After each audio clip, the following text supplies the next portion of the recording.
بسم اللہ الرحمن الرحیم۔ شروع کرتا ہوں اللہ کے نام سے جو بڑا رحیم والا ہے۔ آج کا واقعہ ہم آپ کے سامنے بیان کریں گے۔ حضرت علی کی شہادت آپ کے سامنے بیان کریں گے۔ اس سے پہلے ہمارے یوٹیوب چینل کو لائک، سبسکرائب اور بیل آئکن کا بٹن ضرور دبائیں تاکہ ہر آنے والی ویڈیو آپ تک پہنچتی رہے۔ 21 رمضان یوم شہادت امیر المومنین حضرت علی رضی اللہ تعالی عنہ، تحریر نمبر 1038۔ آپ کی کنیت ابو الحسن اور ابو تراب ہے اور آپ کا لقب حیدر ہے۔ آپ کی پیدائش 22 نبوی سے 10 سال قبل کی ہے۔ ابو بکر، عمر اور عثمان رضی اللہ تعالی عنہ کے علاوہ صحابہ کرام میں علی بن ابی طالب رضی اللہ تعالی عنہ سب سے افضل صحابی ہیں۔ آپ خلفائے راشدین میں سے چوتھے خلیفہ ہیں۔ آپ رضی اللہ تعالیٰ عنہ کے خلافت کی مدت 4 سال 9 ماہ اور کچھ دن ہے۔ آپ نے بچوں میں سب سے پہلے اسلام قبول کیا۔ آپ نبی کریم صلی اللہ علیہ وسلم کے حقیقی چچا زاد بھائی اور داماد تھے۔ نبی کریم صلی اللہ علیہ وسلم کی جانب سے اپنی لاڈلی دختر کا نکاح علی بن طالب رضی اللہ تعالی عنہ سے کرنا ہی اس بات کی سب سے بڑی دلیل ہے کہ آپ رضی اللہ تعالی عنہ بلند ترین اور صاف حمیدہ سے متصف تھے۔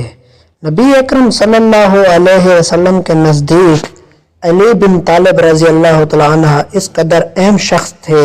رسول صلی اللہ علیہ وسلم نے سیدنا علی رضی اللہ تعالی عنہ سے فرمایا، تم میرے لیے ایسے ہو جیسے موسیٰ علیہ السلام حضرت ہارون علیہ السلام تھے، لیکن میرے بعد کوئی نبی نہیں ہوگا۔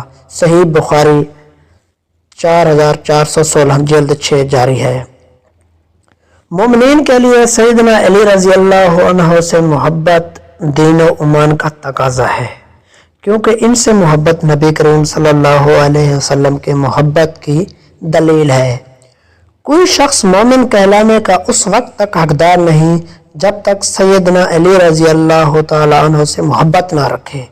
پتہ چلا کہ کچھ لوگ سیدنا ابو بکر اور سیدنا عمر کے متعلق نازیبا الفاظ استعمال کر رہے ہیں تو آپ منبر پر چڑھے اور فرمایا، اس ذات کی قسم جس نے دانے اور گٹھلی کو پھاڑا اور روح کو پیدا کیا، ان دونوں سے وہی محبت کرے گا جو فاضل مومن ہوگا، اور ان دونوں سے وہی بغض عداوت رکھے گا جو بدبخت اور بد مذہب ہوگا، کیونکہ ان دونوں کی محبت تقرب الہی کا سبب ہے اور ان سے بغض و نفرت رکھنا دین سے خارج ہونے کی علامت ہے۔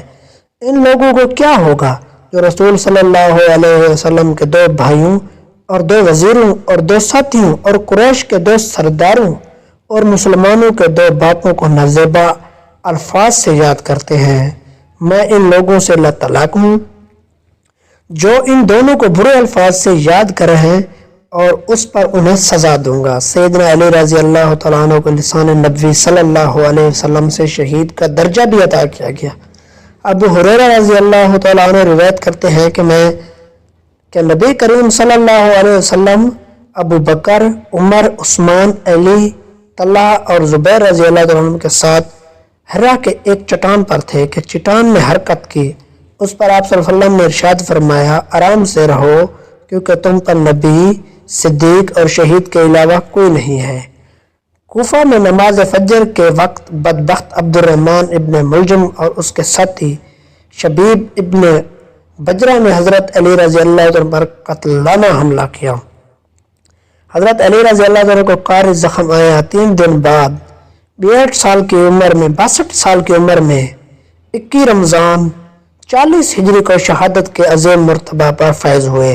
حضرت حسن رضی اللہ تعالیٰ عنہ نے جنازہ پڑھایا اور کوفہ کے عظمی نامی قبرستان میں سپرد خاک کر دیا۔ جزاک اللہ، شکریہ۔